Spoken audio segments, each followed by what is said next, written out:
नमस्कार, सत्यशोधक news network channel मध्ये आपले सहर्ष स्वागत। महाराष्ट्रातल्या मराठा बांधवांनी आणि महाराष्ट्रातल्या सगळ्या जनतेने जो 19 फेब्रुवारीचा आपल्या दैवताचा छत्रपती शिवरायांचा जयंतीचा उत्सव आहे तो सगळ्यांना शांततेत आदर्श अशी शिवजयंती राज्यात यावेळेस सगळ्यांनी साजरी करावी। आदर्श शिवजयंती म्हणजे काय? एक नवीन व्याख्या, चांगलं परिवर्तन आपण महाराष्ट्रातल्या सगळ्या जनतेनं करून यावेळेस आदर्श अशी शिवजयंती सगळ्यांनी 19 तारखेची साजरी करावी। याचबरोबर महाराष्ट्रातल्या मराठा समाजानं पुन्हा एक आव्हान आहे की आपण मराठा आरक्षणाच्या बाबत जे राज्यभर आंदोलनं सुरू आहेत आपले सगळ्यांचे ते शांततेत करावे, परंतु आपण त्याची दिशा ठरवणार आहेत। आंदोलनाचे एक आंदोलन, एक समाज एक मागणी या स्वरूपाचं चांगल्या आंदोलनाची एक दिशा आपण 20 तारखेच्या नंतर ठरवणार आहेत। परंतु आता आपण जे आंदोलनं करतायत शांततेत सगळ्या राज्यात आपण करतायत त्याबद्दल तुमचं सगळ्या मराठा समाजाचं कौतुक, परंतु जे विद्यार्थ्यांच्या परीक्षात याच्याकडे मात्र बारकाईने लक्ष ठेवायचं। विद्यार्थ्यात कधी जात बघायची नसते किंवा धर्म बघायचा नसतो। विद्यार्थी हा आपलं भविष्य आहे, त्यांना कसली अडचण येणार नाही। कालही सांगितलं, आजही पुन्हा तोच विषय सांगतोय की त्यांना आंदोलनामुळं कसलीच अडचण विद्यार्थ्यांना त्याच्या परीक्षा केंद्रापर्यंत जाण्यासाठी आलीच नाही पाहिजे। आपण स्वतः सगळ्यांनी पुढे होऊन मदत करायची। मराठ्यांचं आंदोलन सुरू असताना एकाही विद्यार्थ्यांना अडचण आली नाही, हा एक नवीन आदर्श मराठ्यांचा गेला पाहिजे। कारण आत्ता 5 महिन्यापासून आपलं आंदोलन सुरू आहे। आपला खूप आदर्श मोठा राज्यानं, देशानं आणि जगानं सुद्धा घेतलेला आहे की या मराठ्यांनी शांततेत आंदोलनं करून एक नवीन आदर्श दिला, पण नुसता आदर्शच दिला नाही तर त्यातून समाजाला न मिळणारं 5-5 पिढ्यापासून जे मिळत नव्हतं ते मिळून दिलं। असं आरक्षणाचा विषय असेल, मुलींच्या शिक्षणाचा असेल, जे काय अनेक झाले असतील ते हे एक आदर्श आहेत नवीन।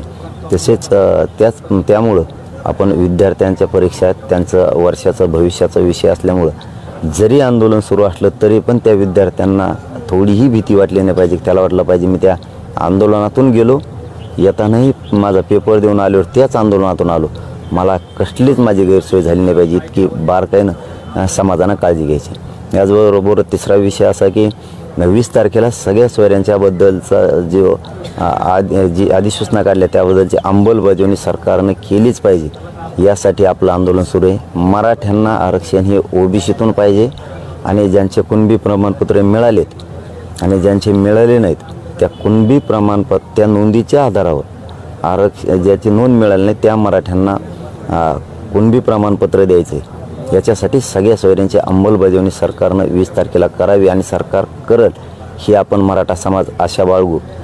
जर 20 तारखेला त्यांनी सगळ्या सोयऱ्यांची अंमलबजावणी नाही केली, कारण जो मागासवर्ग आयोगानं अहवाल दिला त्याबद्दल तर कायदा पारित होणारच आहे, त्याबद्दल तर कौतुकच आहे। महाराष्ट्रभर मराठा समाज त्याचा आनंदही व्यक्त करणार आहे। ते 100-150 लोकांना लागतं आहे, त्यामुळं त्याचाही आनंद महाराष्ट्रातल्या गोरगरीब मराठ्यांनी त्या ज्या लोकांना पाहिजे होतं त्यांना मिळवून दिलं आहे, त्याबद्दल मराठा समाजही राज्यभर त्याचा आनंद व्यक्त करणार आहे, त्यात दुमत नाही। परंतु खरी लढाई मराठा आरक्षण हे ओबीसीतून मराठ्यांना पाहिजे आणि नोंदी न मिळालेल्या मराठ्यांसाठी सगळ्या सोयऱ्यांचं अध्यादेश काढलेला, अधिसूचना काढली, त्याची अंमलबजावणी 20 तारखेला झाली पाहिजे।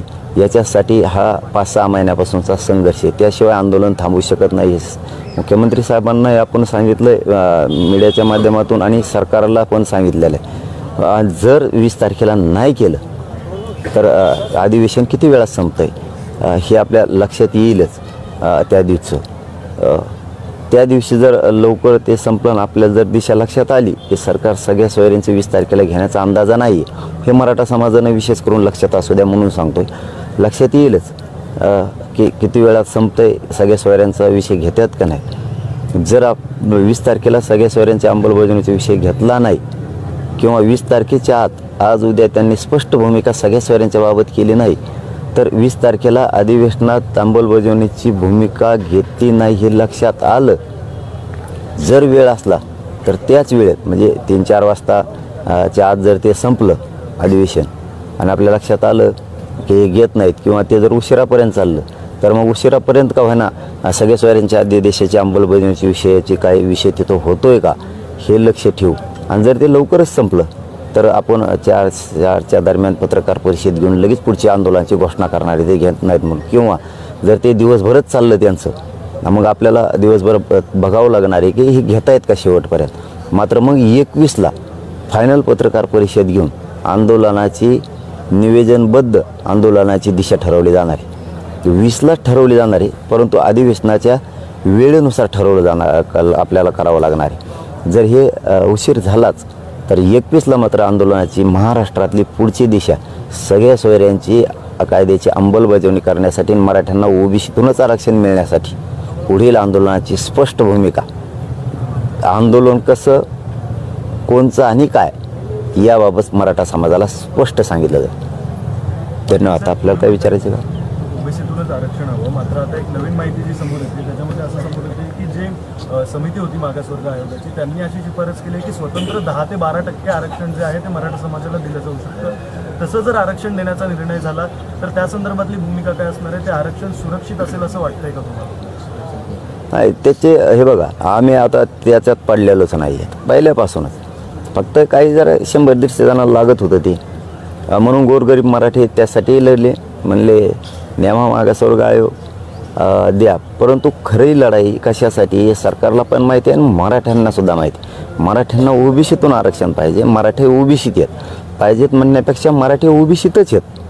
त्यांच्या कुणबी नोंदी सापडल्या, ज्यांच्या सापडल्या नाहीत त्यांच्यासाठी सरकारनं 2 नोव्हेंबरला आमच्याकडून 24 डिसेंबरपर्यंतचा वेळ घेतला होता.